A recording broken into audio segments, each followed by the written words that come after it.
Boy, this never gets easy. Before I start, I just want to say I dedicate this 15 minutes to a little boy who I met in Chicago. Over the last 5 years, I've presented in front of almost 500,000 high school kids. And I try really hard to prevent. And 8 weeks ago, there was a little girl in the front row with a hooded sweatshirt on crying while I was speaking. After my presentation, I introduced myself to the girl with the hood, and she told me her name was Phoebe. Little Phoebe mentioned to me that she hasn't met her dad. So I took little Phoebe in the hallway, and she explained that her father had alcoholism. I gave Phoebe my email and my cell phone. And I said, if you ever need me, you contact me. Little Phoebe's 14 years old. She came back for the night presentation, and she introduced me to her best friend, Ryan. Ryan was 152 days sober at the time, and she was so proud of him. I have my arm around Ryan on a picture on Instagram. He posted that I was his recovery hero. I never heard from Phoebe again until Mother's Day.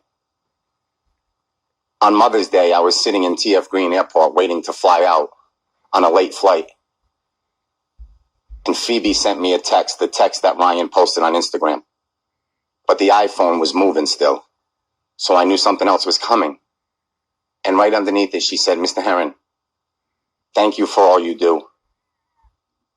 But we found Ryan hanging from a tree in our local park today. At 15 years old, Ryan lost his battle to mental illness. I feel personally connected to Ryan because I wish I could have done more. Over the last 5 years, I've shared my story 250 times a year. I've spoken in front of groups like the Patriots, the Bears, the Packers, Harvard, West Point, Yale.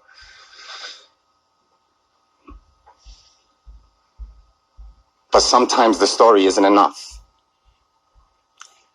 On June 4th, 2008, you could find me on a street corner in Fall River on a day just like this. On June 4th, 2008, I was 32 years old. I was in the fight of my life. I was battling my addiction. At 32 years old, I was a father of 2 beautiful children and a wife who was 8 months pregnant. And on June 4th, 2008, I got a phone call from a kid I went to high school with who said, Chris, if you come down to Fall River, I'm going to throw you 4 bags of heroin for free. So I jumped in my car, I drove, I parked on a side street, he threw them through my window. At 32 years old, I shot my heroin. And at 32 years old, I felt the overdose coming. This will be my 4th. And I said, there's no way I'm going to die on this side street from 4 bags of heroin. So I started driving. I don't remember. I was found 2 miles away, crashed into a cemetery fence. The cemetery that Lizzie Borden was buried in. The cemetery that I grew up 2 blocks away from. 20 minutes later, I woke up in the hospital in handcuffs, and I was told that I was just brought back to life. 20 minutes later, I was being discharged by the doctor, the medical staff, and handed back to law enforcement. As I'm walking out of that hospital in handcuffs, the police officer said, Christopher, you've had a tough enough day. I'm going to uncuff you and I'm going to summons you.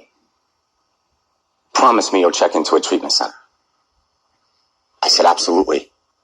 He took my handcuffs off. He handed me my summons. And at 32 years old in Fall River, Massachusetts, on a day just like this, I was walking out of that hospital and I said to myself, if I'm going to do one thing right with my life, I'm going to walk to my friend's house. I'm going to grab his gun. I'm going to stick it in my mouth and I'm going to blow my head off. Today I will kill myself. Today I will finally end this nightmare. Not for me, for my poor family. And as I'm walking out of that hospital thinking about suicide, I hear this nurse yelling my name, asking me to come back. When I turn around, she was in her 50s. I waved her off. I kept walking and she said, Christopher, please don't wave me off. I went to high school with your mother. My mom died at a young age. I said, ma'am, no disrespect to you, but please don't bring up my mom. She said, no disrespect to you, but your mom is talking to me right now. She's begging me not to let her little baby leave this hospital. And please try and get her little boy some help. You were born in this hospital, Chris. Let me do your mom, my dear friend, a favor. I turned around, I walked back in, I sat with this nurse and cried my eyes out at 32 years old, listening to her be rejected by treatment centers all over New England. So that nurse made me a bed and kept me for as long as they could. And on day 8, I was being discharged, and as I'm ready to walk out of treatment, still going through withdrawal, my phone started ringing. And when I answered it, it was a woman by the name of Liz Mullen. Liz Mullen was married to Chris Mullen, an NBA legend. She said, I know this story, Chris, and I want to give you a gift. I just paid for you to go away to a treatment center in New York. Will you please take it? At 32 years old, I was out of gifts. So at 32 years old, I took it. I jumped in a car and I drove to this place I never heard of in Rhinebeck, New York. When I checked in, they told me for the first 30 days I could have no contact with my family. On day 30, nervous and anxious to make the phone call, I walked into that office to call my kids. As soon as I walked in, they handed me the phone. On the other line, it was my wife. My wife was broken up. She was crying. She said, I don't want to get into this right now, Chris, but I'm going into labor today. I'm all by myself in the hospital. Do you think you can come home for the birth? I'm scared. When I was pronounced dead on the side of the road, my wife was 8 months pregnant, expecting our third child. I looked at my counselor and I said, can I go home? He said, bad idea. I said, sir, not for me. For my wife. That counselor called me a taxi, and 4 hours later, I was in Women's and Infants Hospital to witness my third child, little Drew, come into this world as a sober dad, my first birth as a sober father. I was so proud of that moment. I ran into our room, I rocked him and stared at him for 8 hours. 8 hours into it, a nurse comes in. She said, there's 2 little ones coming up in the elevator. They can't wait to meet their little brother. Little Chris is 9, Sam's 7. They come flying in. Little Chris sits down on the side of me. He looks up at me and he says, Dad, do you think I can hold him? I wrapped little Drew up tightly and I placed him in his arms. I walked up to my wife. I gave her a kiss and I said, I've been in this room for 8 hours. I'm going for a walk. I'll be right back. I never came back. The moment was too big for me. I walked out of Women's and Infants. I walked up to a liquor store. I bought just a little vodka. By the time I got back to the hospital, I finished the bottle of vodka. I called my drug dealer. He picked me up and I was gone. Just 30 days earlier, I was pronounced dead on the side of the road. 30 days later, I'm back on the streets. The next morning, when I walked into Women's and Infants Hospital, my wife was sitting up in bed crying with the kids. She said, Chris, I can't tell you how many times you've broke my heart, but this is the last time I let you break theirs. I called the police. They're on their way. If you stay, you're going to get arrested. I don't want our kids to see you in handcuffs. Say you goodbye because you're never coming back. At 32 years old, I got down on my knee. I looked into my children's eyes and I said I was sorry. That was the first sorry that I knew meant nothing to them. At 32 years old, I turned my back on my family and I walked out of Women's and Infants Hospital knowing I had failed at everything in life.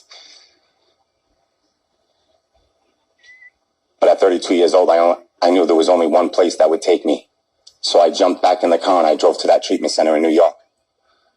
When I checked in, the counselor who told me it was a bad idea to go home, he said, Mr. Basketball, I just got off the phone with your wife. I heard about your home visit. Come in my office.